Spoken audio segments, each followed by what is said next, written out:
Walang sino mang buntis sa malaya magsisilang ng anak. Kung namatay ang anak ko dahil sa kahiyupan ng tatay mo, marapat lamang na maging miserable ang bawat ina dito sa mundo.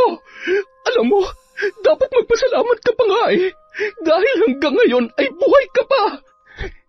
Nagsinungaling kayo sa akin. Niloko niyo ako. Masama kayo dahil marami kayong pinatay na inosente. Pinaniwala mo ako sa mga kasinungalingan mo. Wala kang utang na loob. Parehong-pareho lang kayo ng tatay mo. Na pagkatapos kong mahalin, iniwan ako. Tandaan mo, ang halimaw na nasa harap mo ngayon, ang halimaw na to ang bumuhay sa'yo. Sana nun palang pala'y pinatay na kita. Pagsisisihan mo to. Magsisisi ka. Ilayo mo sa akin yan. Wag, tama na.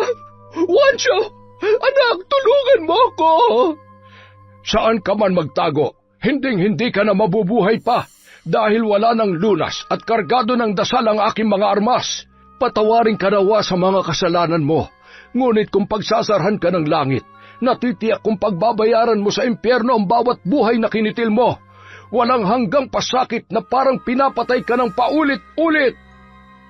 Taon 2003. Samar. Dapit hapon. Abalang nagsisiga ang isang lalaki ng mga naipon niyang dahon mula sa puno ng mangga at langka sa palibot ng kanilang bahay, kasabay ng pagliliparan ng mga alaga niyang manok sa mga sanga at ang iba naman ay sa mga tagong limliman nito.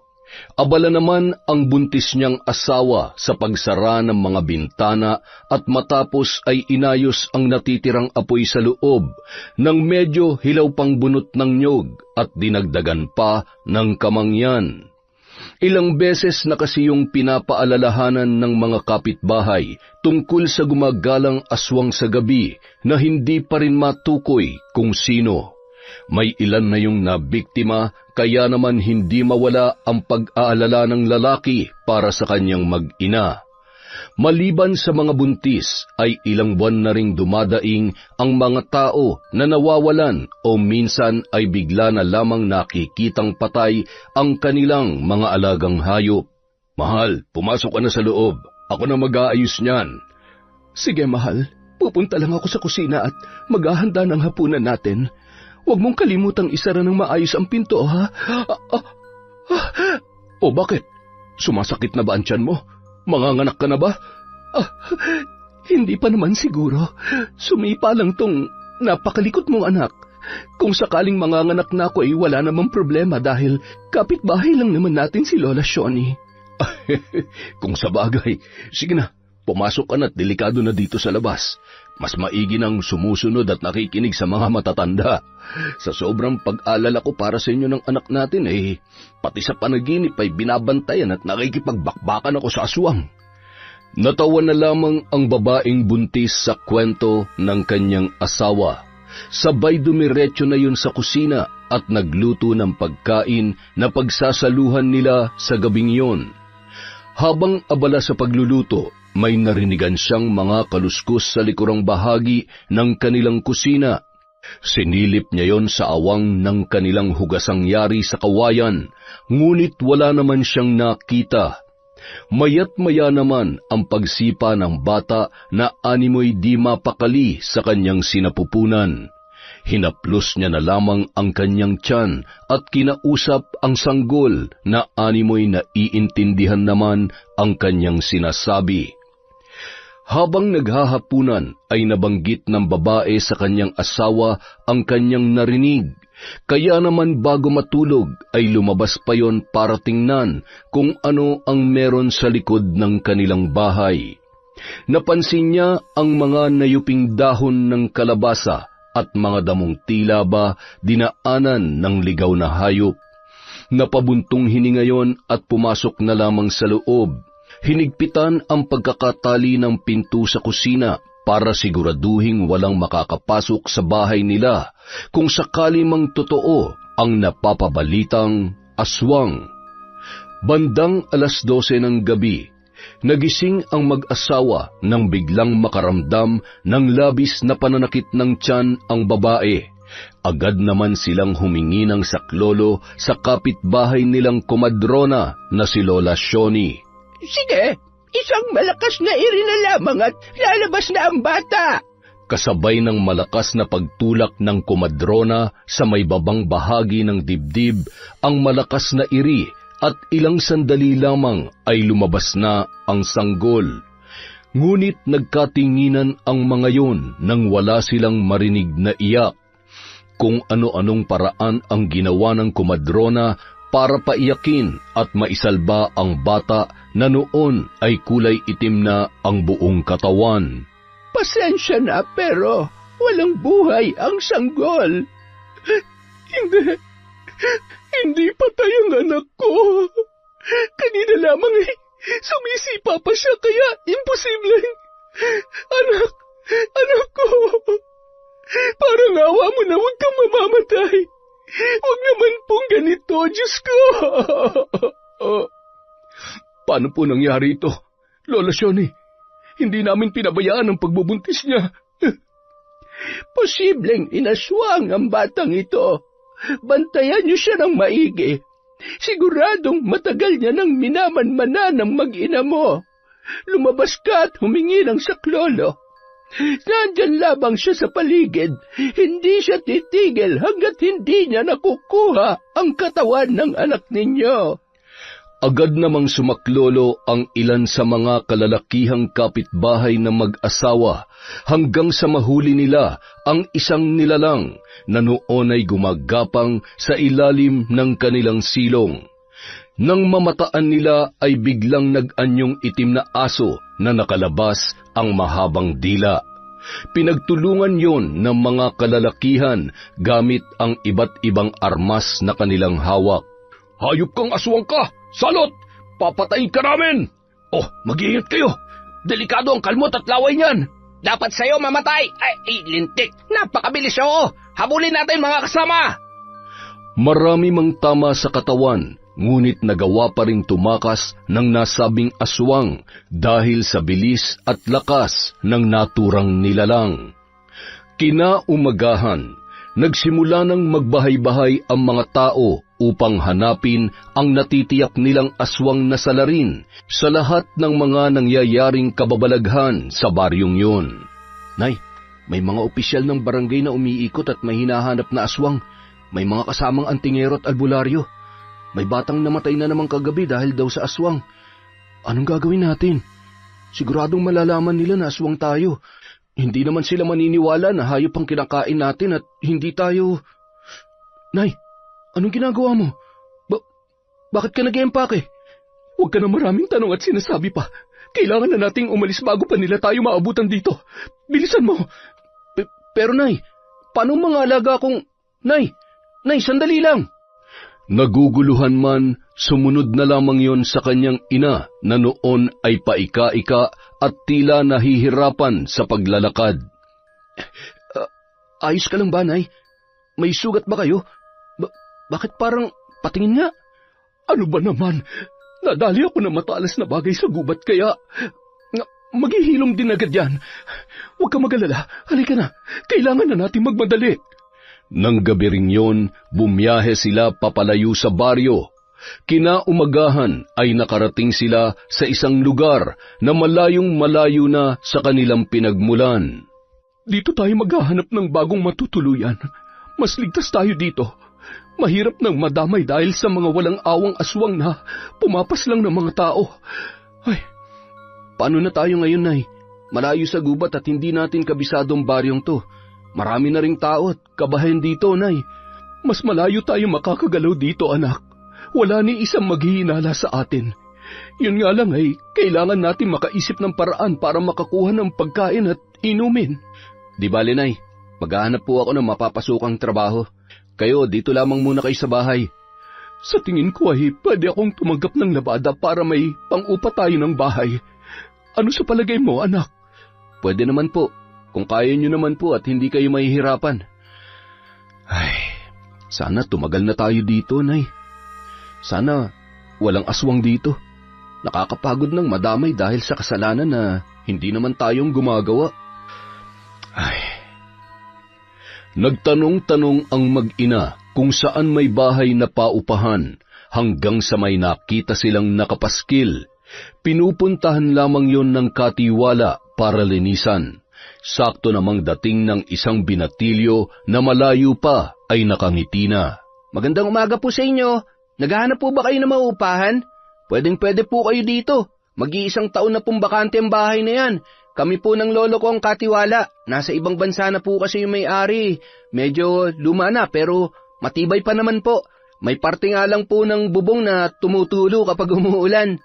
Pwede ko bang malaman kung magkano ang renta kada buwan? 2,000 lang po. Ano, gusto niyo po ba? Wancho, anak, kaya ba natin? Sige ho, Nay. May nakatabi pa naman ako dito. Pwede nating ibigay bilang paunang bayad. Ayos! Sige na ho. Tumuloy na po kayo. Tutulungan ko po kayo maglinis. Ay, siya nga po pala. Yan lang po ang gamit ninyo? Wala po kayong... Ay, hindi bali na nga. Pwede nyo pong gamitin yung mga naiwang gamit dyan. Salamat sa'yo. Kiko! Kiko po ang pangalan ko. Kiko, ako si Nora. At ang anak ko naman, si Wancho. Sige ho. Kayo na hong bahalang mag-ayos dito sa loob ng bahay. Eto po ang susi. Ako na po magwawalis sa labas. Konti lang naman ang linisin dito. Wancho, tulungan mo na lamang siya magwalis sa labas at napakarami pa namang nalaglag na mga dahon ng puno. Patuloy sa pakikipagkwentuhan ang binatilyong si Kiko. Sa noon ay seryoso sa pagwawalis na si Wancho. Ay, pambihirang mga dahon to. Mukhang hindi tayo matatapos nito. Pagkawalis mo, may malalaglag naman na bago. Ay, siya nga pala, Wancho. Saan kayo nanggaling? Tsaka, bakit napili niyong dito manirahan sa lugar namin? Naghahanap kasi ako ng bagong trabaho. Napeste kasi yung mga pananim ko sa bukid, kaya... Trabaho? Teka, uy, sakto! Pwede ka dun sa pinapasukan ko, sa meat shop ni Lola Linda. Naghahanap siya ng kasamahan namin. Simpleng trabaho lang yun. Tutulong sa pagkatay, pagtadtad, at tagakilo ng karne. Kaya siguro dito kami dinala ng mga paa namin ni nanay dahil maliban sa bahay, ikaw din ang magiging susi para makahanap ako ng trabaho.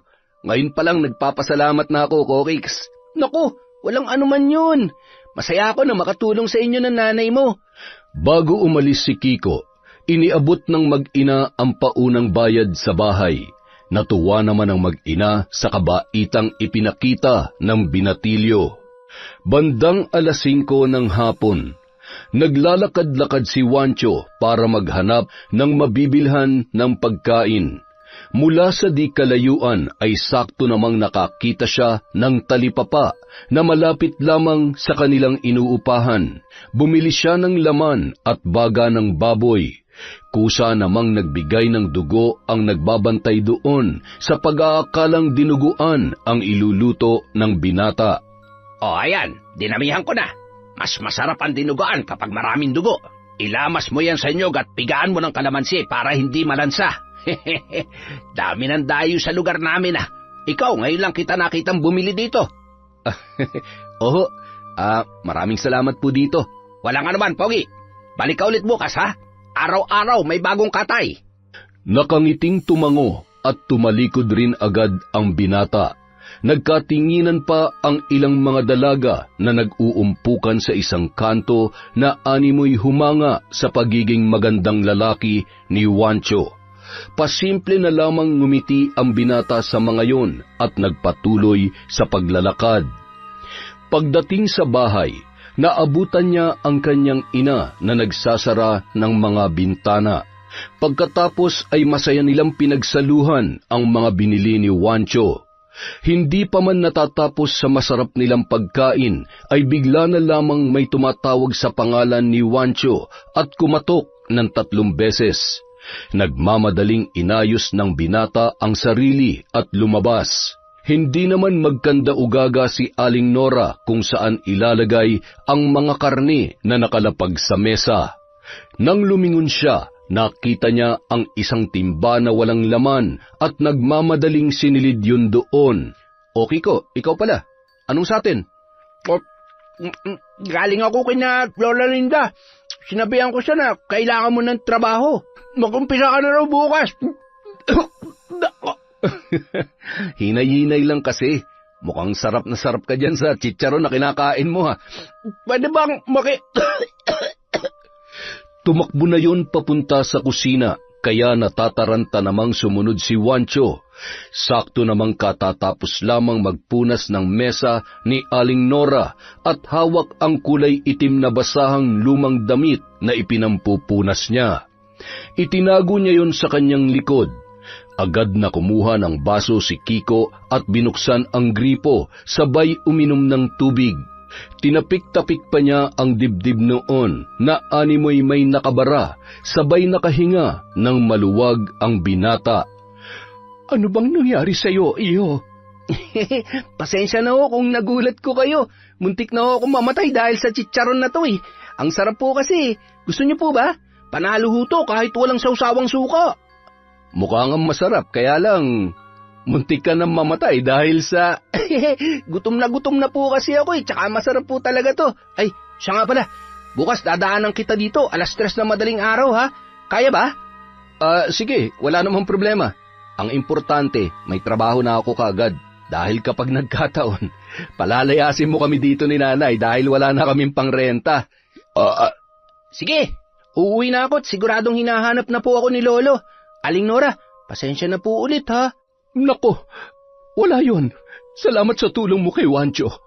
Inihatid nila sa may pintuan si Kiko at tinatanaw pang naglalakad papalayo ang binata. Marami pa ring mga batang naglalaro sa labas at mga taong nakatambay sa kalsada. Ay, muntik na tayo doon, Nay. Buti na lang nailigpit nyo kaagad. Kailangan talaga nating magdoble ingat. Huwag natin silang bibigyan ng dahilan para maghinala. Hindi rin tayo mahihirapan na makabili ng pagkain, lalo na ngayong nataon na sa katayan ka ng baboy magtatrabaho. Kailangan mo lang pigilan ang sarili mo. Huwag kang gagawa ng bagay na ikapapahamak natin. Oo naman, Nay. Gusto ko na rin mamuhay ng malaya sa gulo at takot dala ng pagkatao natin. Pasensya ka na, anak. Mula bata ka ay ito na ang buhay na kinamulatan mo. Nahihirapan at naguguluhan ka pero gusto ko lang malaman mo na ginagawa natin to para sa ikabubuti mo. Ayaw ko mapahamak ka. Hindi ko kaya. Kinabukasan, bago pa man mag-3:00 ay gising na si Juancho.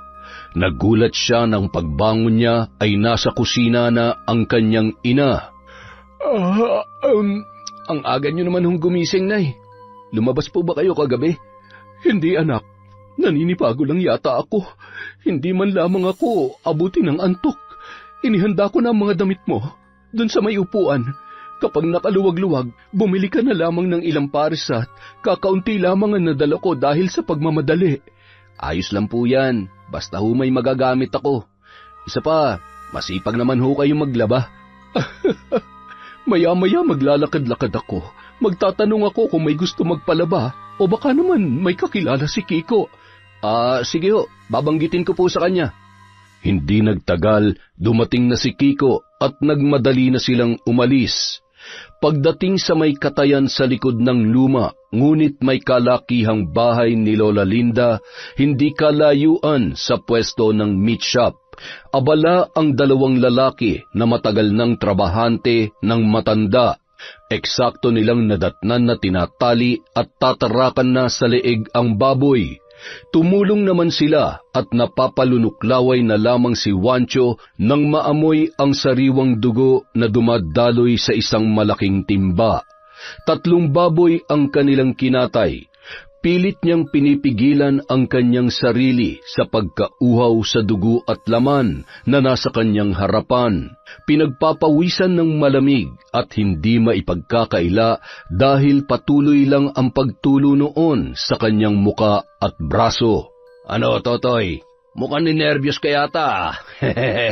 Masasanay ka rin. Kailangan medyo alerto at mabilis tayo, ha? Tuturuan ka namin na maayos at huwag ka rin mahihiya magtanong kung kinakailangan. Oo nga, huwag ka mahihiya sa kahit sino sa amin dito. Masaya't nagtutulungan kami. Dahil kapag may pumalpak na isa, damay-damay tayong lahat. Kung may dapat kang katakutan, si Lola Linda yun. Medyo may kasungitan at kapag puro kakapalpakan, siguradong tatamaan ka ng pandigmaang tungkod niya. Kapag nandito yun, trabaho lang.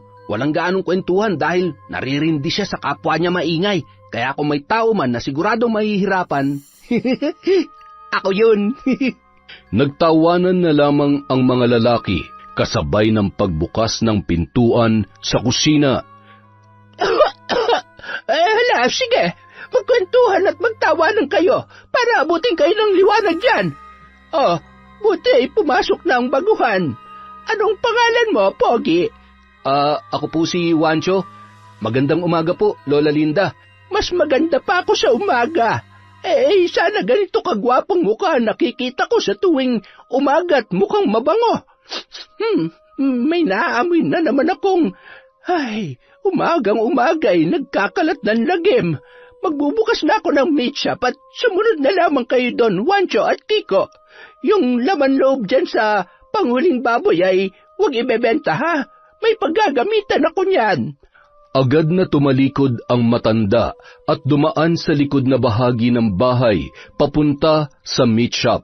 Aba, mukhang malinaw ang ihi ngayon ni Lola. Sigurado kakapadala lang ng mga anak niyang nasa abroad. At mukhang crush pa yata tong si Wancho. Nako, magkaribal na kayo ni Kiko ngayon sa puso ni Lola Linda. Maya-maya lamang, ikinarga na ng dalawa sa kariton ang mga baboy na hiniwa sa tig-2 parte. Ang mga laman loob naman ay lilinisin pa ng ibang mga trabahante at ipapahabol na lamang sa tindahan. Pinagtulungan nila yung itulak hanggang sa makarating sa meat shop. Natuwa naman ang matanda na pinagmamasdan ang bawat kilos ng baguhang si Wancho. Maya-maya, nagpaalam na rin ang matanda at nagbilin na lamang sa dalawa kung ano ang mga dapat gawin. Hanggang 10:00 lamang sila magtitinda sa nasabing pwesto sa araw-araw. Kung minsan ay babalik sa katayan kung may ipag-uutos pa ang matandang babae. Arawan ang bayad at binibigyan pa sila ng pang-ulam na karne ni Lola Linda. Maraming salamat po dito, Lola. Meron din diyang laman loob at dugo. Kung gusto mo ay bibigyan kita. Kaunti lang naman ang kakailanganin ko dito para sa aking lulutuing hapunan. Ikaw, Kiko, gusto mo rin ba? Naku po, gustuin ko man po ay bawal naman po yan kay Lolo. Salamat na lamang po, Lola. Buti naman kung ayaw mo. O siya, kay Wancho na lamang ito. At yung isang supot ng dugo, dalhin mo na rin. Laking pasasalamat ni Wancho na sa kabila ng pagiging istrikta ng matanda ay hindi maipagkakaila ang pagiging matulungin at mayroon niyong mabuting kalooban. Habang naglalakad pauwi bago maghiwalay ng daanan sina Wancho at Kiko, na pagkwentuhan nila ang matanda. Kiko, buti na lang mabait si Lola Linda. Kinakabahan ako kanina habang nagbabantay siya. Mabait naman talaga yun, tsaka hindi yun madamot. Alam mo, dyan na yan yumaman sa pagtitinda ng karning baboy. Ang kwento nga niya sa amin, yung 5 niyang anak, lahat na pagtapos niya dahil dyan sa negosyo niyang yan. Nakakaawa lang na ngayon matanda na siya ay naiwan na lang siya mag-isa dito sa probinsya. May mga asawa na raw kasi, yung 3 nasa Maynila, tapos yung 2 naman nasa ibang bansa. Yun nga talaga mahirap kapag matanda na. Maiiwan na mag-isa dahil may kanya-kanya ng pamilya, mga anak. Pero depende naman yun sa mga anak niya. Buti nga, hindi sakitin yung matandang yun eh. Sa 2 taon ko na nagtatrabaho sa kanya, ni minsan hindi ko pa nakitang nagkasakit yun. Sanay sa trabaho at negosyo. Kinukuha nga daw yan ng anak niya sa Canada eh. Ang kaso, ayaw niya. O paano, dito na ako. Bukas na lang ulit. Sarapan mong pagluluto ng dinuguan ha. Patikimin mo ako bukas. Sige. Dadalang kita bukas. Malayo na ay nagsasalita pa rin si Kiko. Tumatango at kumakaway na lamang si Wancho dahil kahit bulong noon sa malayo ay sigurado na naririnig niya. Isa yun sa kanyang mga abilidad bilang aswang. Pagtapat sa isang karinderya, napatigil si Wancho at napangiti nang maisip niya kung paano bibigyan ng dinuguan ang kanyang bagong kaibigan na si Kiko, gayong hindi naman sila nagluluto ng kanyang ina. Miss, 2 order nga ng dinuguan. Sige, Pogi, sandali lang ha. Nakangiti namang inabot ng tindera ang binili niya, sabay inabot ang bayad. Nagmamadali na yun naglakad pa uwi at sakto namang nakita ang kanyang ina mula sa isang eskinita. Nay! Wancho, anak, buti naman at maaga kang nakauwi. 4:00 pa lang ha. Kumusta ang unang araw mo sa trabaho? Ayos naman po, Nay. Mabait naman ho yung amo ko. Binigyan pa tayo ng panghapunan natin. Teka, saan po kayo galing? Ha? Ano? Naglakad-lakad lang para makabisa ko tong lugar. Nagtanong-tanong din ako ng pwede kong ma-extrahan para naman makatulong ako sa iyo. Kahit wag na ho siguro, Nay. Ako na lang po magtatrabaho para sa atin. Nagpatuloy sa pagkukwentuhan ang mag-ina habang naglalakad pa uwi sa kanilang bahay. Pagdating doon, iniabot niya kaagad kay Nora ang sinahod niya nung araw na yon. Aba, ang dami niyang dala mong pang-ulam ha. Mabuti naman may dugo. Sa wakas ay maiibsan na rin ang pagkauhaw ko. Nanunuyo ng lalamunan ko eh. Ano to? Bumili ka ng lutong ulam? Para po yan kay Kiko. Nanghihingi kasi ng dinuguan, kaya sabi ko, dadalhan ko siya bukas. Hindi naman siguro mapapanis yan dahil mukhang bagong luto. Tsaka may suka yan. Ay, kinabahan nga po ako, Nay. Buti na lang may nadaanan akong magandang tindera, karinderya. Umayos ka dyan. Kahit anong mangyari, wag ka magkakamaling matukso sa mga babae. Kapag nagkataon ay matutulad ka sa tatay mo. Baka mamaya, iwan mo rin ako o mapahamak ka lamang. Wala nang iba pang mas magmamahal sa'yo kundi si nanay. Nay naman, masyado niyong siniseryoso. Nagbibiro lang po ako. Ay, mabuti pa kumain na tayo. Medyo marami to kaya magpapakabusog tayo ngayong gabi. Kinaumagahan, masayang-masaya naman si Kiko nang iabot sa kanya ang dinuguan na isinalin sa isang may katamtamang kulay puting sisidlan. Agad niya yung tinikman. Ang sarap pa. Pareho ng timpla dun sa karinderya na kinakainan ko minsan. Ang sarap pala magluto si Aling Nora. Hindi na umimik pa si Wancho at ngumiti na lamang. Natawa siya sa kanyang loob nang ipamigay pa ni Kiko sa iba nilang kasamahan ang dinuguan na yon. Makalipas ang 1 buwan, unti-unti nang nasasanay ang mag-ina sa bagong lugar at bagong buhay nila sa baryong yon. Bagamat marami ng tao at makabago na ang teknolohiya, marami na rin pinagkakaabalahan ang mga tao. Wala ni isa man lang na maririnig na usapan tungkol sa mga kakaibang nilalang. Isang gabi, umuwi si Wancho na wala doon ang kanyang ina. Batid niyang umextra yun ng trabaho kaya gagabihin ng pag-uwi. Magpapaalam pa naman sana siya dahil niyayaya siya ni Kiko sa isang handaan malapit sa kanilang pinagtatrabahuhan. Hindi siya makatanggi sa binata lalo na at kailangan niyang makisama sa iba. Ano? Tara na!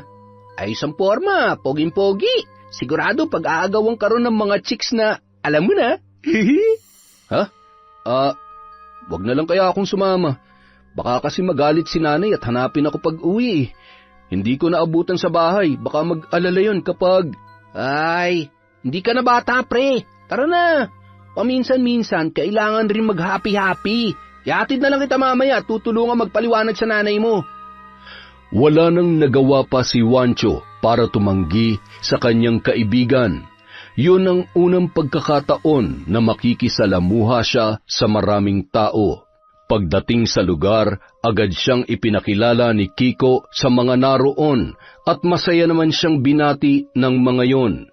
Pasimple niya pang itinatapon sa ilalim ng mesa ang pagkain na iniaabot sa kanya. Buti na lamang may isang babae na lumapit at nakipagkwentuhan na animoy interesadong-interesado sa binata.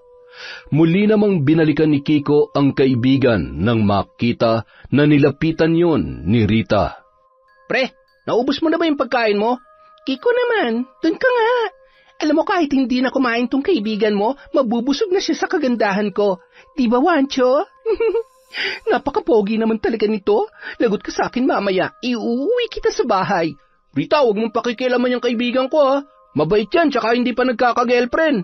Ito naman, wala naman ako masamang balak dito sa kaibigan mo. Mabait kaya ako. Hoy, Wancho ha. Huwag ka nagpapapaniwala dyan sa kaibigan mong bansot. Bansot ka dyan. Pangiti-ngiti na lamang si Wancho habang nag-aasaran ang dalawa, hanggang sa napilitan na lamang si Kiko na iwanan sa babae ang kaibigan at patuloy siyang nakipag-inuman. Sa kalagitnaan ng kanilang pag-uusap ni Rita, naisipan nung kumuha ng inumin. Hindi natanggihan ng binata ang pangungulit ng babae, hanggang sa hindi niya na namalayan na tuluyan na siyang tinamaan ng kalasingan. Mukhang nakakarami na ako. Dinadaya mo yata ako eh. Hoy, hindi ah. Sige na, ubusin na natin to. Konti na lang naman. Sunod-sunod na nilagok ni Wancho ang inumin na nasa kanyang baso, at tila wala na sa sariling ibinuhos ang natitirang laman ng bote at ininom din yun. Tuwang-tuwa naman ang babae na noon ay lasing na rin. Habang nagkakasiyahan ang dalawa, nakasubsob na si Kiko sa kabilang upuan. Mabilis din kasing malasing ang binata, lalo na kapag pagod. Patuloy na nagkakasiyahan ang mga naroon hanggang sa sumenyas si Rita sa mga ito na uuwi na. Nakaakbay naman si Wancho sa balikat ng babae na noon ay tuluyan na ring nawala sa sarili dahil sa sobrang kalasingan. Dinala ni Rita ang binata sa kanyang bahay. Walang kaalam-alam si Wancho na pagsasamantalahan ni Rita ang kanyang kalasingan sa kung anuman na binabalak nito. Madaling araw na nang magising si Wancho katabi ang babae. Pareho silang walang saplot na nasa loob ng iisang kumot.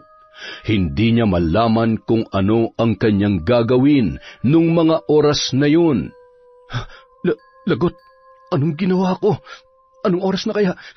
Kailangan ko nang umuwi. Siguradong hinahanap na ako ni nanay. Paglabas niya ng bahay, nakita niyang nakatayo mula sa di kalayuan ang kanyang ina. Nilingon niya pa ang bahay kung saan tiyak niyang naroon pa si Kiko dahil naaamoy niya pa ang kanyang kaibigan. Mas minabuti niya na lamang nalapitan ang noon ay tumalikod niya ng ina. Nay, sandali po.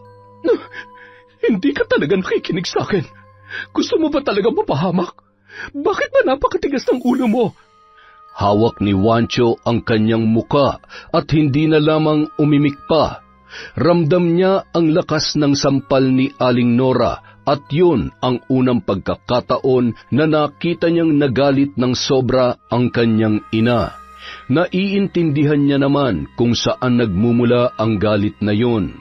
Lalo na't sa kabila ng galit ay nababasa niya ang pag-aalala sa mukha nito. Samantala, mabigat man ang katawan ay pinilit pa rin niyang pumasok sa trabaho. Nay, papasok na po ako. Tiningnan lamang siya ng masama ni Aling Nora. Napabuntong hininga sabay tumalikod na lamang ang binata. Ay, wala ka rin pinagkaiba sa tatay mo.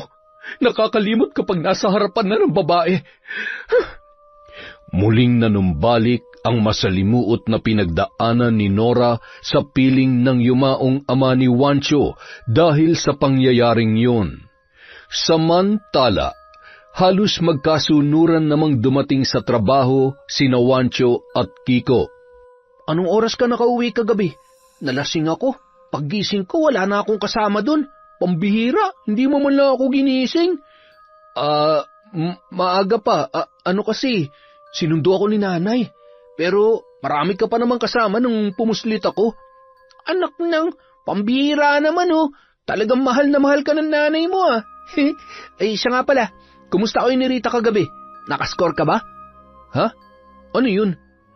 Ay, saan planeta ka ba nang galing? Pambihira naman oh. Halika nga't magtrabaho na lang tayo. Masyado ka namang good boy. Bandang tanghali, malayo pa ay narinigan na ni Wancho ang boses ni Rita na noon ay papunta sa kanilang pwesto Nagmamadaling magtago ang lalaki. Oh, anong ginagawa mo dyan? Si Rita, paparating. Sabihin mo hindi ako nakapasok. Anak ng... Wala naman ah. Nananaginip ka pa yata eh. Nagulat si Kiko nang biglangan dumating si Rita at malayo pa ay nababakas niya na ang magandang ngiti ng babae. Napalitan ng malungkot na ekspresyon ang mukha noon nang makita na wala doon ang kanyang pakay. Oh, bakit? Hinahanap mo si Wancho? Oo, sanay eh. Nasaan ba siya? Wala, hindi nakapasok. Pinagod mo yata kagabi. Hoy, huwag ka namang maingay, baka may makarinig sa'yo. Pakisabi na lang kapag nakita mo siya na, hinahanap ko siya ha, at sana magkita ulit kami. Ay, oo na. Sige na, umalis ka na at kapag nakita ka na naman ni Lola Linda dito, siguradong masisira na naman ang araw nun. Umirap pa ang babae at agad na umalis. Nang makalayo-layo ay lumabas na sa pinagtataguan si Wancho. Ay, paano kaya yan? Baka araw-araw niya akong kulitin dito. Huwag ka magpapauto dun, luka-luka yun. At ang balita ko, buntis daw. Baka mamaya ipakako sa iyo yung bata. Nako, mahirap yan, pre. Oo, buntis nga siya at hindi niya maipagkakaila yun. Hindi niya pwedeng ipakako sa akin yun dahil imposibleng... May anting-anting ka ba, Wancho? Anting-anting? Bakit mo naman naitanong yan? Kasi, kanina, alam mo agad na paparating si Rita. Tapos ngayon, siguradong-sigurado ka rin na buntis talaga siya. Alam mo yung lolo ko, mahilig at maalam din yun sa mga ganyan. Wala akong anting-anting. Malakas lang talagang pakiramdam ko at tungkol naman sa pagbubuntis niya, halata naman sa hulma ng katawan niya eh. Kung sa bagay, buntis? Sino ang buntis? Nakabuntis ka, Wancho? O sino sa inyong dalawa, ha? Wala po, Lola. Ang pinagkukwentuhan namin ay yung buntis po na bumili kanina. Ano po kasi, muntik niya na pong makalimutan yung sukli. Ayos lamang yon. Huwag lang yung pagbabayad ang makakalimutan at siguradong malulugi tayo. Siya nga pala. Ibalot mo nga yung atay na natitira at iuuwi ko. Nagkatinginan ang dalawa at agad namang sinunod ang utos ng matanda. Pagkuway tumalikod na yon at tila nagmamadaling umalis. Ano kayang ginagawa ni Lola sa mga lamang loob? Mag-isa lang naman siya sa bahay. Imposible namang sa araw-araw na pagluluto niya ng mga yun ay kaya niya yung ubusin. Hindi naman siya ganun kalaki. Ikaw talaga, pati ba naman yung pinuproblema mo? Ay, malay mo may mga alaga siyang hayop, mga aso o di kaya pusa. Siguro nga. Alam mo, siguro ang luwag sa loob ng bahay niya, no? Hindi pa kasi kami nakakapasok dun eh. Nung minsang kinuwento ko yun kay Lolo, ang sabi niya sa akin, baka daw may lahing ano si Lola. Ano? Aswang. Aswang? Imposible namang walang aswang dito. Sabi ni Lolo, namumuhay din daw sila bilang mga normal na tao. Meron daw masama at meron ding mababait. May alam ka pala tungkol sa mga aswang? Siguro, parang tao din naman sila. Lahat naman na nilalang dito sa lupa ay malayang mamuhay. Kung minsan nga lang, mas pinipili nilang lamunin ng kasamaan. Kaya maraming buhay ang nadadamay. Pagkatapos isara ang kanilang pwesto, ay pinasama sila ng matandang babae sa bahay nito. Pinagbuhat pa kasi sila ni Lola Linda ng malalaking tapayan na binili niya papunta sa may kusina. Yun ang unang pagkakataon na nakapasok sila sa bahay ng matanda, ngunit hanggang kusina lamang. Palingon-lingon, sabay napapasinghot si Wancho sa kakaibang amoy na nanunuot sa kanyang ilong. Matapos nilang ilagay ang tapayan sa tapat ng isang malaking pinto sa may kusina, iniabot ni Lola Linda ang sahod nila. Pagkatapos noon ay pinauwi na rin sila ng matandang babae. Saan kaya yung gagamitin ni Lola Linda? Malamang imbakan ng tubig o di kay wala na siyang paglagyan ng pera. Tara na, umuwi na tayo. Susuyuin ko pa yun, nagtatampo ko nanay. Ay, ikaw kasi. Bakit ako? Hindi ka ba nag-enjoy kagabi? Ano, Ha? Aminin. Pagdating sa bahay, agad nang inilagay sa mesa at tinakpan ng isang malaking palanggana ang dala niyang karne na magsisilbing hapunan nung gabing yun. 1 o 2 beses lamang siya nagdadala ng laman loob at dugo. Kung minsan naman, bumibili na lamang sila sa iba para hindi sila mahalata. Dahil nasa sentro sila, marami namang bilihan doon. Ilang sandali pa, agad na pinuntahan ni Juancho ang kanyang nanay sa silid nito. Nagmano siya, sabay malungkot na tinitigan ang hindi niya mabasang ekspresyon ng kanyang ina. Galit pa rin kayo sa akin, Nay. Pasensya na ho, hindi na po mauulit. Ay, at sa tingin mo, hahayaan ko pang mangyari ulit yon? Kumain ka na. Ayan ang damit mo, magpalit ka. Hindi niyo po ba ako sasabayang maghapunan? Ay, wala pa akong ganang kumain. Tirahan mo na lamang ako kung gusto mo. Matulog ka na pagkatapos mong kumain at hindi ka nalalabas kung sakaling mangyayain ka ni Kiko. Nay, huwag niyo hong pagagalitan si Kiko, ha? Wala naman po siyang kasalanan dun sa nangyari. Bakit ko naman siya pagagalitan? Hindi naman niya hawak ang isip mo. May sarili kang pag-iisip at desisyon. Ano mang resulta ng ginagawa mo ay bunga ng iyong desisyon. Ay, sige na. Isara mo ang pinto at matutulog na rin muna ako. Makalipas ang 1 linggo, naging matabang pa rin ang pakikitungo ni Aling Nora sa kanyang anak na si Juancho. Iniintindi na lamang yun ng binata, lalo na at may kasalanan naman talaga siya. Isang umaga, naisipang daanan ni Kiko sa bahay si Juancho para sabay na lamang silang pumasok. Hindi na siya makapaghintay pa na ikwento sa kanyang kaibigan ang tungkol sa nangyari sa kanilang kapitbahay. Grabe, nakakatakot. Kasi wala man na nakakaalam kung sino may gawa nun dun sa babae. Maraming sugat sa katawan na hindi matukoy kung kalmot ba yun o saksak. Malalim kasi. Tapos yun tiyan talagang nakakalat at wala na yung sanggol. Hindi malaman kung anong may gawa nun. Pero sabi ni Lolo, aswang lang naman na may kakayahang gumawa nun. Aswang? Kung sakali mang totoo yan, ibig sabihin may aswang sa baryong ito. Ngayon lang ba nangyari na may naging biktima dito sa lugar ninyo? Oo, kaya nga yung iba hindi naman naniniwala na may aswang dito eh. Ang sabi, baka yung adik na dating asawa ng babae ang may gawa. Napaka walang puso naman nun. Ay, mahirap kasi wala namang nakakita sa nangyari. Bigla tuloy ako natakot. Mahirap na, baka sa susunod na mga araw, wala nang piliin yun. Sabi ko nga kay Lolo, turuan niya ako para ako mismo maghahanap sa aswang na yan eh. Ay nako, tatadtarin ko siya na parang karni, pipinuhin ko kung kinakailangan. Hindi naman mapalagay si Juancho nung araw na yon. Iniisip niya kung sino ang aswang na may kagagawan noon. Kinakabahan na naman siya na maaaring nasa panganib na naman ang kanilang buhay, kaya hindi magtatagal ay kakailanganin na naman nilang umalis. Lalo pang nadagdagan ang kanyang mga alalahanin nang bumalik si Rita at nagtatatalak. Agad naman siyang nagtago at walang planong harapin ang babae. Alam kong nandyan ka. Huwag mo akong pagtataguan, Juancho. Pagkatapos na nangyari sa atin, bigla ka na lamang... Aram, anong ginagawa mo dito, babaeng kalapate? Ano, litong-lito ka na ba sa kung sino ang ama niyan dinadala mo? Alam mo yan ang mahirap sa makakating katulad mo. Kung kani-kanino ka nagpapakamot, wala ka nang natitirang kahihiyan, kaya ayan, dito ka pa talaga mag-e-eskandalo sa tindahan ko.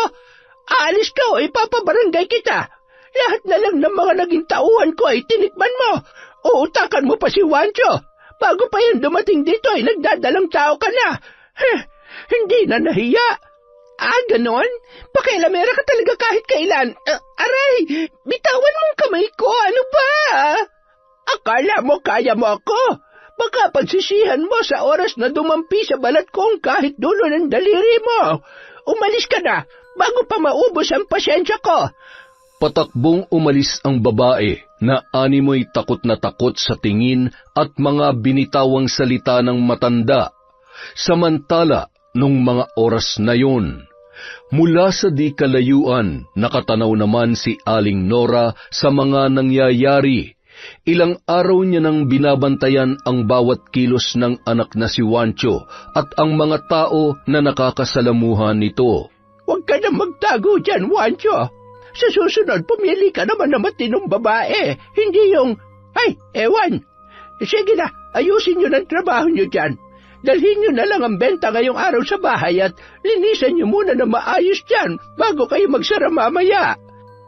Sige po, Lola Linda. Kami na po ang bahala dito. Matapos ang kanilang trabaho ay agad na ring umuwi ang magkaibigan. Nakangiti naman si Aling Nora nang matanawan ang kanyang anak. Natitiyak niyang laman loob at dugo ang bitbit noon. Hindi ka nagalit, Nay? Akin na yung bitbit mo para makakain na tayo at makapagpahinga ka na. Pasensya ka na, anak. Alam mo namang nag-aalala lamang ako para sa iyo.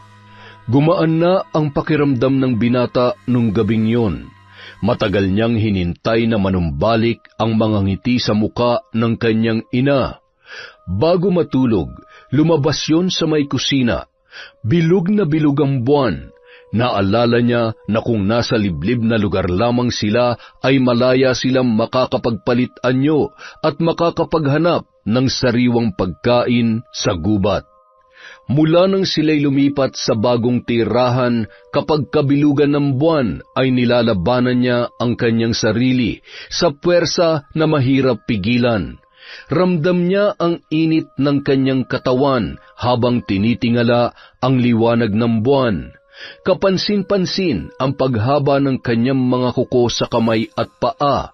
Butil-butil na pawis ang noon ay tumutulo sa kanyang buong katawan.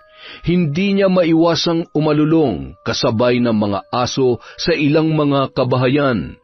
Nung mga oras na yon, isang malaking itim na aso ang lumundag sa isang bintana.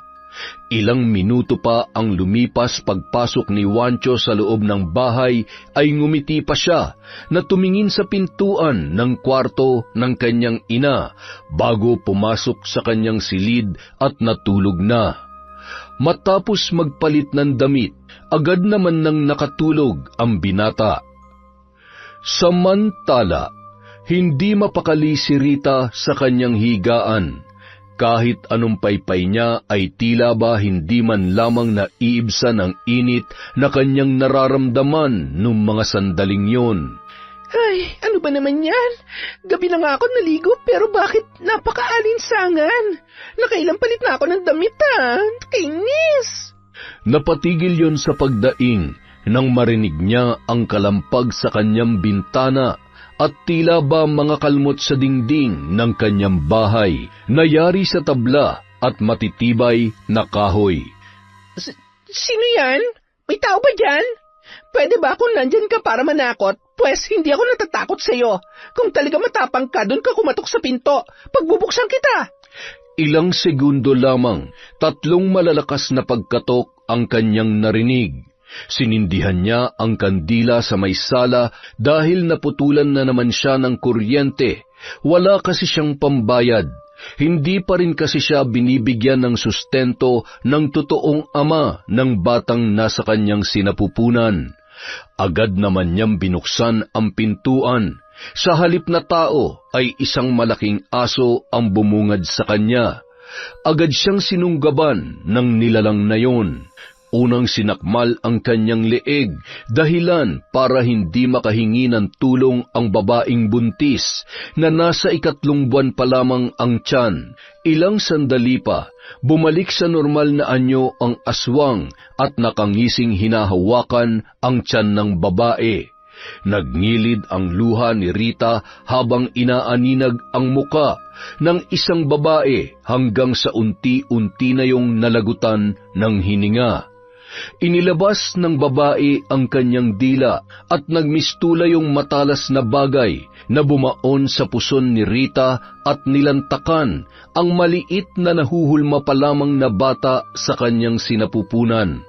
Hindi pa yun nakuntento, gamit ang kanyang kuko ay hiniwa niya ng tuluyan ang tiyan at doon ay walang pakundangan niyang nilantakan ang laman loob ng naturang babae. Muli yung nagpalit anyo bilang isang napakalaking aso. Hinila ang katawan ng babae gamit ang kanyang mga matitibay na pangil papalabas sa loob ng bahay noon. 3:30 ng madaling araw, pasipul-sipul na dumaan sa tapat ng bahay si Kiko, papasok sa kanilang trabaho. Napatigil siya nang maaninagan ang tila ba nakahandusay sa tapat ng bahay ni Rita. Dala ng kuryosidad, lumapit siya at nang maaninagan kung sino ang taong yon, ilang segundo pa ang kanyang hinintay para tuluyang makalabas ang boses sa kanyang bibig. Tulong! Tulong! Agad naman naglabasan at nakiusisa ang mga tao na hindi rin makapaniwala sa sinapit ni Rita. Pangalawa na ito. Buntis ang tinitira ng nilalang na nasa likod ng mga nangyayaring ito. Ay, Diyos ko po, hindi ito normal na paraan ng pagpatay. Wala nang natitirang takot sa Diyos at di man lamang naawa sa biktima. Kahit naman ganyan si Rita ay hindi naman yata makatarungan na mamatay siya sa ganyang paraan. Eh, kawawa naman. Mukhang tama nga si Lolo. Aswang nga may gawa nito. May mga aswang na rin sa baryo natin. Dapat tumalaman ni Lolo. Kailangan mahuli ang mga aswang dahil kapag nagkataon, marami pa mabibiktima at mamamatay. Nagkakagulo at nag-uumpukan ang mga tao na may iba't ibang haka-haka sa nangyari. Napakunot noon naman si Wancho nang matanawan ang kaguluhan at nang maaninagan ni Kiko ang kaibigan ay agad yung tumakbo papalapit. Wancho, patay na si Rita. Pinatay siya ng halos magkapareho ng paraan ng pagpatay sa buntis noong nakaraan. Ha? Ano? Sino may gawa nun? May nakakita ba? Alam mo, malakas ang hinala ko na tama si Lolo na may aswang nga dito. Pero kung sino, yun ang hindi ko rin alam. Siguro, asawa ng mga nakakarelasyon niya o baka may kaaway siyang... Sandali, hindi ba kahapon nag-away si Lola at si Rita? Hindi kaya... Si Lola Linda? Ay, imposible naman yun. Walang imposible, Wancho. Magaling magtago ng pagkatao mga ganyang uri ng nilalang. Mapagpanggap at alam nila kung paano linlangin sa katotohanan ng mga tao. Pero masyadong mabait si Lola Linda. Sa tingin ko, hindi niya magagawa ang iniisip mo. Yun na nga eh. Alam mo, maraming tao na binubulag tayo sa pansamantalang kabutihan para makapaghasik ng kasamaan. Kaya sa ngayon, kailangan natin malaman ang totoo. Kailangan kong tulong ni Lolo at sana tulungan mo rin ako na hanapin ang aswang na pumapatay ng mga buntis dito sa baryo. Ano, Wancho? Ay, sige, tutulungan kita. Sa ngayon, pumasok na tayo sa trabaho. Magmadali na tayo at siguradong iinit ang ulo ni Lola Linda kapag naunang gumising yun sa atin. Halika na, bilis. Tumakbo na tayo.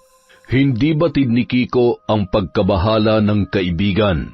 Hindi mawala sa kanya na paghinalaan din si Lola Linda, lalo na't ramdam niya ang galit ng matanda sa babae. Anong klaseng aswang kaya siya? Hindi namin siya kauri, pero alam ko na may itinatago rin siyang sekreto. Pero kung siya nga may kagagawan nito, siguradong may malalim siyang dahilan, hindi lang dahil sa nagkasagutan sila kahapon. Ay... Iba ang tingin ng magkaibigan sa noon ay matamlay na si Lola Linda. Noon lamang nakita ni Kiko sa ganoong sitwasyon ang matanda. Nababakas nila sa mukha nito ang lungkot at hindi rin yun masyadong umiimik. Maaga rin silang pinagsara nung araw na yun. Pagsapit ng hapon, pag-uwi ni Wancho ay agad niyang ikinwento sa kanyang ina ang nangyari. Tingnan mo nga naman, kahit gaano pa kabait ang matanda, ay napupuno rin. Sa tingin ko ay tama ka, anak. Mag-isa lamang siya sa buhay, at sabi mo ay hindi rin siya basta-basta nagpapapasok sa kanyang bahay. Posibleng may malaking kasalanan ng babaeng yun sa amo ninyo. Kung sakaling hindi siya aswang, maari rin namang dayong aswang na dito naman naisipang mambiktima. Ay... Hindi naman kasi lahat anak ay mas pinipili ang nakasanayan natin. Kahit minalas tayo dahil sa hindi tayo normal katulad ng iba, nasasaatin pa rin kung pipiliin nating maging mabuti o masama. Kaya lang po sa ngayon, ang pinoproblema ko ay kung paano matutulungan ng kaibigan ko. Gusto niya malaman kung sinong aswang na pumapatay. Naghihinala siya kay Lola pero paano kung mapatunayan niya na hindi si Lola at malaman niya na aswang ako dahil maraming alam ang lolo niya sa aswang. Kaya kahit anong mangyari, kailangan natin mag-ingat at umiwas na magpapakita sa lolo niya. Baka kasi sa oras na malaman niya Anak, walang makakaalam sa sikreto natin at wala rin makakapanakit sa atin. Gagawin kong lahat para protektahan ang ating sikreto. Kung kinakailangan na magpakalayo-layo, gagawin natin yun ng paulit-ulit. Masiguro ko lamang ang kaligtasan nating mag-ina. Samantala. Apo, halika. Ito ang sagot sa mga katanungan mo. Ang boteng ito ay tinatawag na panghabak. Kailangan mo ito para malaman kung may aswang na umaali-aligid. Maaari mo silang iwasan. Para sa katulad mong hindi marunong makipaglaban ay mas maganda kung yun ang gagawin mo. Baka mapahamak ka lamang dahil malalakas ang mga yan. Hindi mo sila kaya. Marami ka pang dapat matutunan. Isa pa, wala namang dahilan para patayin natin sila. Wala naman silang kasalanan sa atin. Huwag mong susubukan na magpakabayani, Kiko. Dahil kapag napuruhan ka, tatamaan ka pa sa akin. Paano naman po yung mga susunod na biktima? Mas maawa ka sa sarili mo. Akala mo naman kaya mong patayin ang mga yan na parang lamok lamang. Huwag matigas ang ulo, Kiko. Samantala, dahil sa kagustuhan ni Wanchong sagutin ang kanyang haka-haka ay naglakad-lakad siya ng gabing yun habang nababatid niya na mahimbing nang natutulog ang kanyang ina.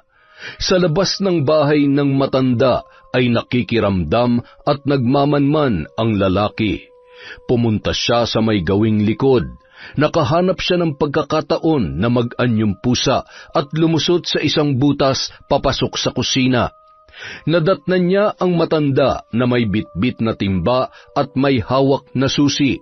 Sa loob ng kwarto, nakita niya ang mga naglalakihang tapayan. Mga alaga ko, alam kong nagugutom na kayo. May dala akong pagkain, kaya lumabas na kayo riyan.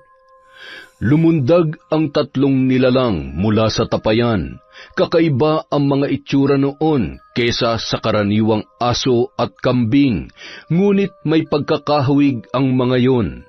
Paatras kong maglakad at walang kasing sayang nilantakan ang dalang karne na inilagay ng matandang babae sa sahig. Busugin niyo ako ng swerte at kayo naman ay bubusugin ko ng... Napatigil ang tatlong sigbin nang maramdaman ang presensya ni Wancho na nagmamasid bilang isang malaking itim na pusa. Lumabas ang mga yon sa kanilang silid na animoy naislantakan ang pusa na noon ay namumula ang mga mata. Sandali! Saan kayo pupunta? Bumalik kayo sa tapayan, ngayon din. Pati pusa ay gusto ninyong patulan para naman kayo mga ginugutom. Ay! Nagmamadaling tumakbo si Wancho bilang isang pusa papauwi sa kanila. Napatigil siya nang makarinig ng tili mula sa isang bahay. Kasunod ng sigaw na yon ay nakita niya ang isang pamilyar na nilalang na tumatakbo papalayo. Nakiramdam siya sa paligid at nang lumabas ang lalaki ay humihingi yon ng saklolo sa mga kapitbahay. Tulong! Tulungan niyo kami! Ang asawa ko! Duguan yun at maraming kalmot sa muka at sa kanang braso. Agad naman nagsilabasan ang mga tao para tumulong. Nakakatakot na dito sa lugar natin.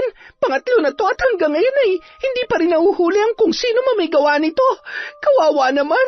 Kabuwanan na sana ay nangyari pa ito sa kanya. Walang kasing bilis na kumaripas ng takbo si Wancho at umuwi sa kanilang bahay. Pagdating doon, agad niyang binuksan ang pinto ng silid ng kanyang ina. Bakas sa mukha noon ang pagod at humahalimuyak pa ang amoy ng batang sanggol na nilantakan noon. Nay, kayong pumapatay sa baryong ito? Anong sinasabi mo dyan? Huwag na kayo magsinungaling pa. Nakita ko kayo.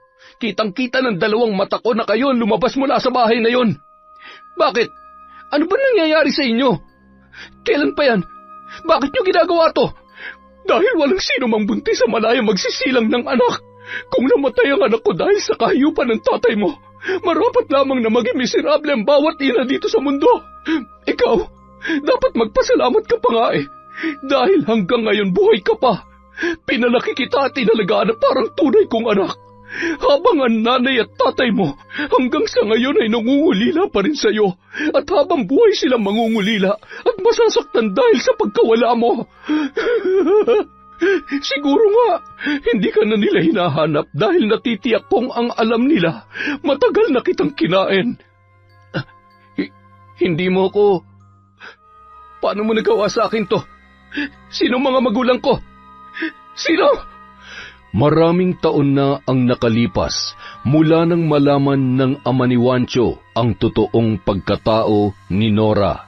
At sa takot na siya mismo ang maging biktima, ay walang paalam siyang umalis at nagpasyang tuluyan ng iwanan ang babae. Lingid sa kaalaman ng lalaki na nagdadalang tao si Nora noong panahon na yun. Nagulat na lamang siya nang mabasa ang iniwang sulat ng lalaki. Sa sama ng loob ay nakunan ang babae. Yun ang naging dahilan kung bakit inilaan niya ang panahon niya para muling hanapin ang lalaking nag-iwan sa kanya sa loob ng 3 taon, hanggang sa matagpuan niya yon na may bago ng kinakasama. Wala siyang mapaglagyan ng sakit at galit nang makitang masayang-masaya ang ama ni Juancho sa piling ng bagong babae na napili nitong makasama, at higit sa lahat ay nagdadalang tao na rin yun. Isang araw matapos ipanganak ay sinugod niya ang mag-asawa sa bahay at kinuha ang inosenteng sanggol. Wala man lamang nagawa ang mga yon para ipagtanggol ang kanilang sarili at iligtas ang anak nila sa aswang na si Nora. Patuloy sa paghagulhol si Juancho at masayang-masaya naman si Nora na inaalala kung paano niya nakuha ang batang kinilala siya bilang isang tunay na ina. Ano ba? Tumigil ka na sa kakaiyak. Ayaw mong tumigil, ha? Sige, total gutom naman na ako. Mas mabuti pang kainin na kita. Dahil ipinagkait sa akin ng mga magulang mo ang pangarap kong pamilya ngayon. Hindi rin sila magiging masaya. Dahil papatayin din kita. Ano ba? Anong tinitingin mo, ha?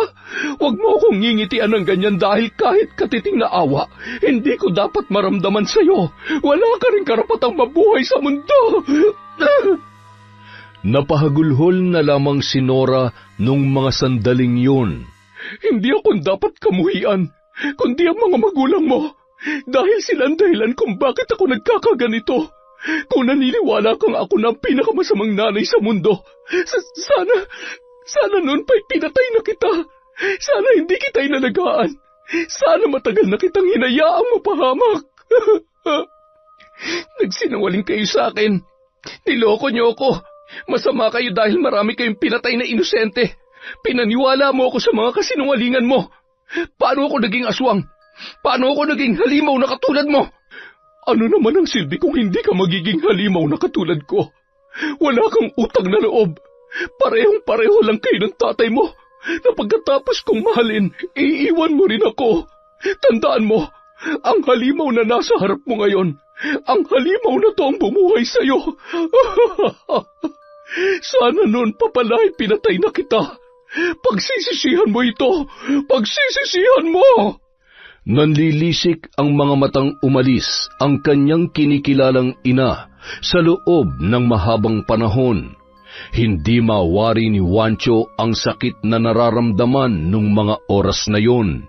Hindi siya pumasok sa trabaho. Magulo ang isip at hindi niya rin alam kung ano ang dapat gawin. Samantala, Ano kaya nangyayari kay Juancho? Bakit hindi siya pumasok? May sakit kaya ang batang yun? Ay, kawawa naman. Siguro kailangan na natin magdagdag ng trabahante para may araw na makakapagpahinga ang iba sa inyo. Mahirap nga lamang humanap ng matino at mapagkakatiwalaan. Ay, baka kapag nagkataon ay may pakain ko pa yun sa mga alaga kong sigbin. Ho? May alaga po kayong sigbin? Oo, huwag ka maingay at sikreto lamang natin yon, ha? Ang mga yan, matagal na sa akin. Pampaswerte lamang. Kapag mabuti ang may-ari, ay hindi naman mapanganib mag-alaga niyan. Yung yumao kong asawa ay naniniwala na ang mga sigbin talagang dahilan kung bakit naging maganda ang takbo ng negosyo namin. Pero sabi nga kailangan sabayan ng sipag at utak. Siya, mamaya ay daanan mo si Wancho. Kumustahin mo't dalhan mo ng lulutuing ulam, ha? Kawawa naman, siguro pagod na. Lola, pwede rin po ba akong mapagod bukas? Medyo nararamdaman ko na rin po kasi ang sakit ng katawan ko Aray, Lola naman. Hindi pagod yan. Wari ko'y katamaran yan. Ayusin mo ang trabaho mo't dodoblehin ko ang sahod mo ngayon dahil mag-isa ka lamang dito. Siya nga pala, anong balita tungkol sa bagong pinatay? Kumpirmado na nga bang aswang ang may gawa noon? Opo, Lola. Nakita raw po mismo ng asawa ng pinatay na buntis. Sugatan nga rin po yung lalaki. Ay, Lola, hindi kaya nakakawala yung sigbin mo sa gabi? Akala ko ba'y kumpirmadong aswang? Bakit naman nadamay ang mga sigbin ko? Kulang kaya ata sa balos ng tungkod ko Sa tinagal-tagal ko na dito, ngayon lamang nangyari yan. Wari ko'y hindi taga rito ang aswang. Isang dayo mula sa mga karatig lugar kung saan talaga naman marami pa ring aswang. Akalain mong dumayo pa sila rito? Ay, dapat na lang talaga tayo mag-ingat. Bandang 4:00 ng hapon, matapos ang trabaho ay dumiretso si Kiko sa bahay ni Wancho. Bukas naman ang pinto at nagtuloy-tuloy yun sa silid ng binata. Pre, ano nangyari? May sakit ka ba? Ay, medyo masama lang ang pakiramdam ko. Salamat sa pagdalaw, ha. Oh, wala ka naman lagnat, ha. Ano nangyari dyan sa mata mo? Umiyak ka ba? Nasaan si Lola Nora? May problema ka ba? Ay, hindi ko alam kung paano ko sasabihin sa'yo, pre. Baka kasi hindi mo naman ako maintindihan at hindi ka rin maniwala sa akin. Mukhang malalim yan, pre. Sige na, sabihin mo't makikinig ako. Ano bang problema yung tinutukoy mo? Alam mo yung mga namatay na buntis? Alam ko na kung sino may gawa. Ano? Nakita mo ba? Sinakdan ka rin ba niya kaya ka umiiyak? Si nanay. Ano? Ibig sabihin, aswang yung nanay mo? Mahirap paniwalaan pero oo, aswang siya, pre. At pati na rin ako. Ha? Ikaw? Aswang ka rin? Huwag ka matakot. Hindi ako masama at hindi kita sasaktan. Hinawahan niya ako ng pagiging aswang niya. Hindi siya totoo kong ina dahil ninakaw niya lang pala ako mula sa mga totoo kong magulang. Sinubukan ko magbantay kagabi. Hindi ko sinasadyang makita siya mula dun sa bahay ng pinatay na buntis. Nagkasugatan kami at sinabi niya sa akin ng totoo bago siya umalis. Ano ba naman to? Seryoso ba? Totoo ba to? Binabangungot lamang ako. Ay! Nasa panganib ang mga taga rito. Kailangan natin tumulong para pigilan siya. Baka kasi lalo pa siyang magalit at pumatay pa. Ayoko nang may madamay pa sa galit niya sa akin at sa mga totoong magulang ko.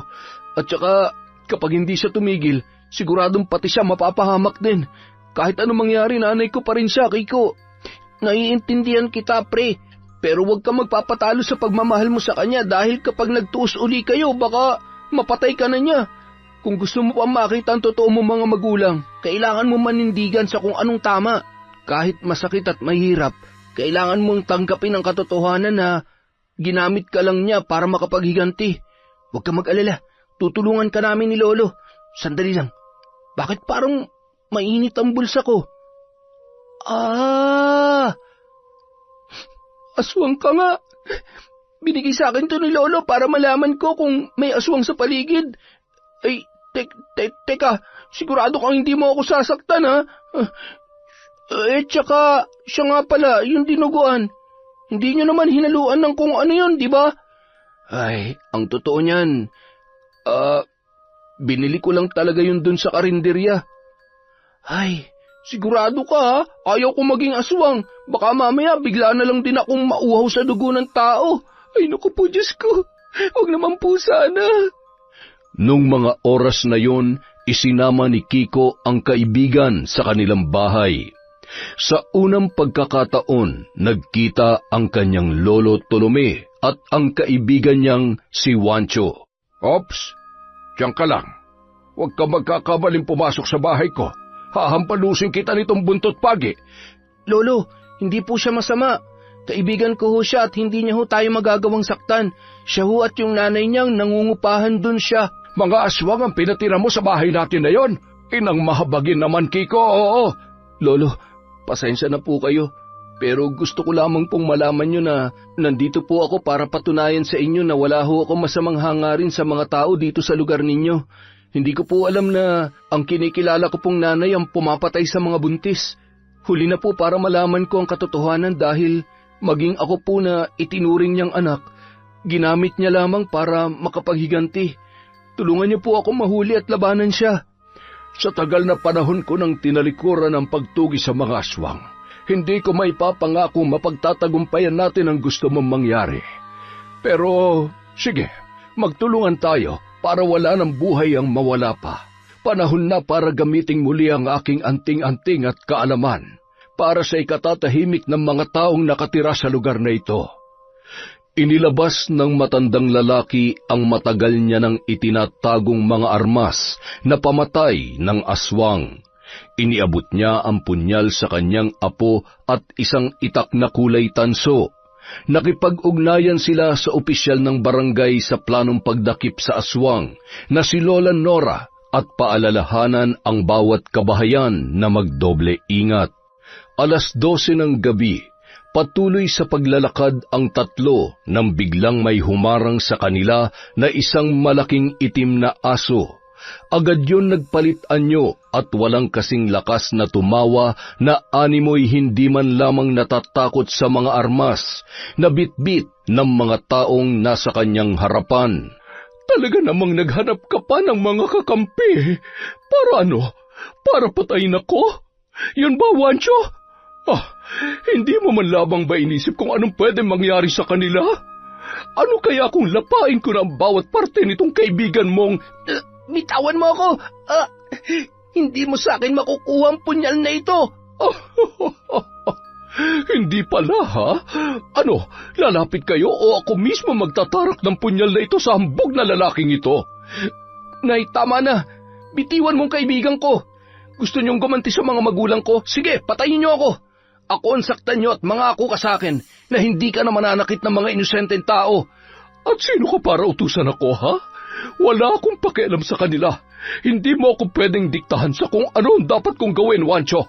Papatay ako hanggat gusto ko. Walang sino man ang makakapigil sa akin. Matapang ka masyado, ha? Sige, tingnan na lang natin kung kakayanin mo ang pangmalakasang anting-anting na kahit demonyo'y kayang paluhurin. Hawak ang kanyang kwintas. May mga inuusal na salita ang matanda na unti-unting nagpahina sa aswang na babae. Ilayo mo sa akin yan. Wag, tama na. Wancho, anak, tulungan mo ako. Nay? Huwag kang lalapit sa kanya. Huwag mo na siyang subukang linlangin. Nababasa ko ang takbo ng isip at plano mo. Hindi ka magtatagumpay dahil ngayong gabi magbabayad ka na sa lahat ng mga kasalanan mo. Napakarami mo na palang pinatay. Masyado ka nang nagpatalo sa galit, sakit at kasamaan dyan sa puso mo. Lolo, sandali lang ho. Nay, sumuko ka na lang. Marami pang paraan para magbago at talikuran ng... Wancho, isasama kita hanggang kamatayan. Nang makita ni Kiko ang nakaambang mahahabang kuko ni Nora, ay tumakbo siya at hihilahin na sana ang kanyang kaibigan. Wancho! Wag! Ang sama mo talaga! Humanda ka! Nagmamadali siyang dinampot ang punyal at itinarak yun sa likod ng babaeng aswang. Kasunod noon ay ang 3 hampas ng buntot pagi sa likod noon na mas lalong nagpahina at nagpahiyaw kay Nora. Muling dinampot ni Kiko ang punyal. Gigilitan niya na sana ng leeg ang babae nang mabilisan niyong nagpalit anyo at kumaripas ng takbo. Saan ka man magtago, hinding-hindi ka na mabubuhay pa dahil wala ng lunas at kargado ng dasal ang aking mga armas. Patawarin ka nawa sa mga kasalanan mo, ngunit kung pagsasarhan ka ng langit, natitiyak kung pagbabayaran mo sa impyerno ang bawat buhay na kinitil mo. Walang hanggang pasakit na parang pinapatay ka ng paulit-ulit. Nakarating yun sa paanan ng isang bundok, malapit sa isang malalim na ilog. Ramdam na ramdam niya ang bilis ng panghihina habang gumagapang sa mabatong bahagi. Unti-unting sumasagi sa isip niya ang masasayang sandali na kasama ang nag-iisang lalaki na minahal niya sa kanyang buhay.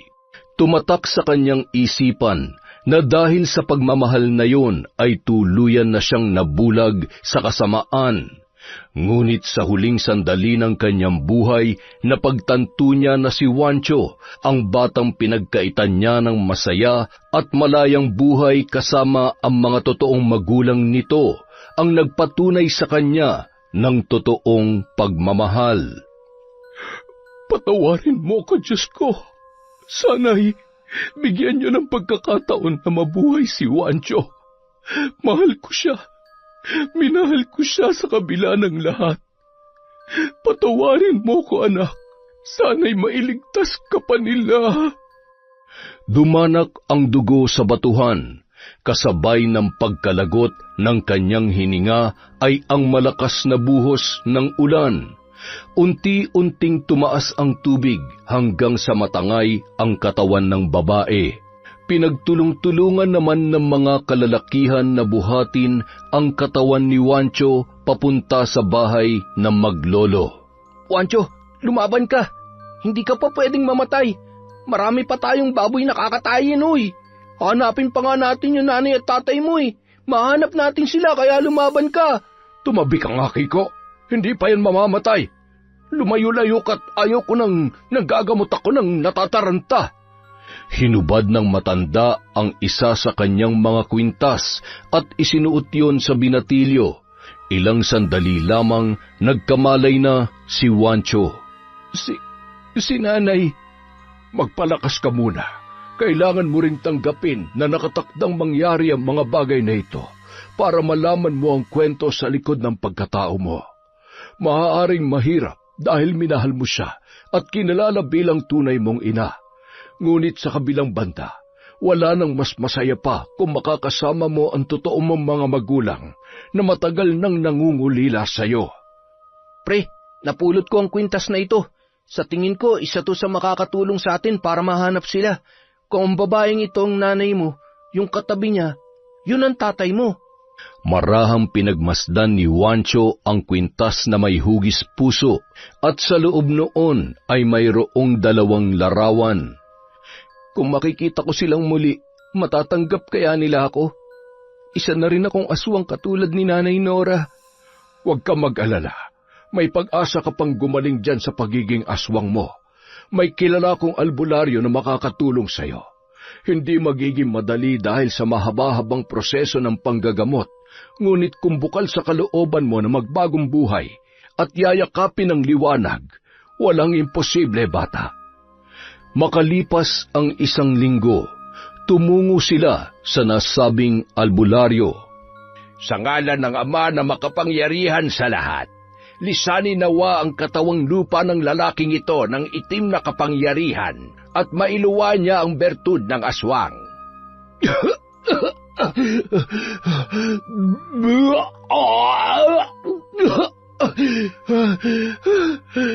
Kailangan nating sunugin ang batong ito. Malaya ka na, iho. Isa ka na ulit normal na tao. Tinapik ng albularyo ang likod ni Juancho na animoy humanga sa ipinakitang tapang ng binata. Masayang-masaya ako at unti-unti na nating nagagawa ang ating mga plano. Hindi ko alam kung paano magpapasalamat sa inyo ni Lolo. Ang dami niyo nang naitulong sa akin. Maraming salamat talaga, Kiko. Huwag mong isipin yun. Magkaibigan tayo. At ang tunay na magkaibigan, nagtutulungan ng walang hinihinging kapalit. Magpahinga ka muna at malayo-layo pang biyahe natin pauwi. Siguradong nag-aalala na sa atin si Lolo. Makalipas ang 6 na buwan, sa wakas ay natagpuan na nila ang lugar kung saan naninirahan ang kanyang mga magulang. Magandang araw po. Ako po si Kiko at siya naman po si Juancho. May kilala po ba kayong Nora? Ito po yung kwintas niya at... Bakit kilala niyo si Nora? Alam niyo ba kung nasan siya? Bakit nasa inyong kwintas na ito? Ako ang batang pinalaki niya. Bago siya nawala ay tsaka ko lamang po nalaman na hindi po pala siyang totoo kong magulang. Wala nang salita pang lumabas sa bibig ni Ricardo. Napahagulhol na lamang yun at tinawag ang kanyang asawa at mga anak na noon ay nasa kusina. Umiiyak sa tuwa ang mag-asawa na hindi makapaniwala na sa loob ng mahabang panahon, sa wakas ay ang mismong anak pa nila ang nakatagpo sa kanila. Masayang-masaya naman ang 2 kapatid niyang babae na sa wakas ay makakasama na nila ang kanilang panganay na kapatid. Ipinagpatuloy naman ni Juancho at Kiko ang pagtatrabaho kay Lola Linda. Ay, buti na lamang at naisipan niyo pang bumalik dito mga damuho kayo. Nakakaubos ng pasensya yung mga pansamantala kong pinalit sa inyo. Kung hindi lang ako nakapagpigil ay talaga namang pinakain ko na sila sa mga sigbin ko. Ay nako, siya, sige na. Kayo nang bahala dito at magpapakulay muna ako ng buhok. Namuti ng lahat, kakahintay ko sa pagbabalik ninyo. Lola, parang masayang-masaya kayo ngayon ah. Siyempre, bukod sa nandito na ang 2 kong poging tindero ay papauwi rin ang mga anak ko sa susunod na linggo. Alam nyo na minsan lamang kami magkita-kita at matagal ko nang pinagdarasal ito. Naging masaya naman sila para sa matandang amo. Ramdam nila ang pangungulila noon sa kanyang mga anak. Samantala, umuwi naman si Juancho sa kanyang pamilya 2 beses sa isang buwan. Sa kagustuhan ni Lolo Tolome na ituring na rin siyang apo, ay doon na siya pinatira ng matanda sa bahay ng maglolo. Nagsasama-sama at nagtuturingan bilang isang tunay na pamilya.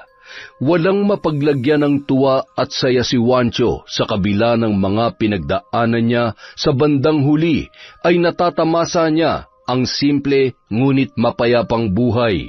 Gaano man kapait ang kanyang nakaraan ay nagpapasalamat pa rin siya sa itinuring niyang inang aswang. Yon! Maraming salamat po sa walang sawang pagsuporta sa kwentong Enteng. Dahil dyan, meron po ulit tayong shout-out. Simulan po natin kay Mel Santarita. Hi po kay Faye Yuson. Kay Leian Lumentigar. Kay Gian Lumentigar from Chabi, Liego. Hi po kay Gina Fajardolihat. Hi kay Jennifer Mauricio. Kay Lucille de Lima. Kay Jesus Alegre. Hello po kay Teresa Barcelona. Shout-out kay Noraline Olitsub. Kay Angeline Ignacio, kay Carlo Casapaw, hello po kay Romeo A. Marcelino at Arian Gay Leonora. Hi po kay Chef Abel Sheria Ada Matawaran from Justina Benliro. Hi po kay Mercedita Balana Reyes. Shout out po kay Jessica Rojas, kay Tita Serrano, kay Teresita Perez. Hi kay Connie Cacalda, kay Sally Roldan, kay Veronica Tana, kay Chat Advincula, kay Kimusi Girl Asbiron, hi kay Jonah Angelica, hello po kay Jennifer Sacris, kay Mamiliana Nalugon, shout out kay Rosalie Estose, kay Chodolfo Velasco, kay Digna B.L., hi kay Chris Alcantara, kay Chona Baynosa, kay Gabi ng Lagim, hello po kay Rowena Enriquez, shout out kay Larry Gumangan from UAE, kay Giselle Colamar, kay Beth Mercado, hi kay Tita Tessie, kay Maricar Dayag, kay Irish Caballes, kay Ryan De Los Santos, hello po kay PTK Rose Amar, hi kay Leonardo Agbayani Jr., kay Denzel Inderes, kay Ashley Domingo, shout out kay Delia Hoxing, Alfreda Alano, sa mga nakikinig sa Town Square, sa Daan Bantayan at kay Jenaline Rodrigo.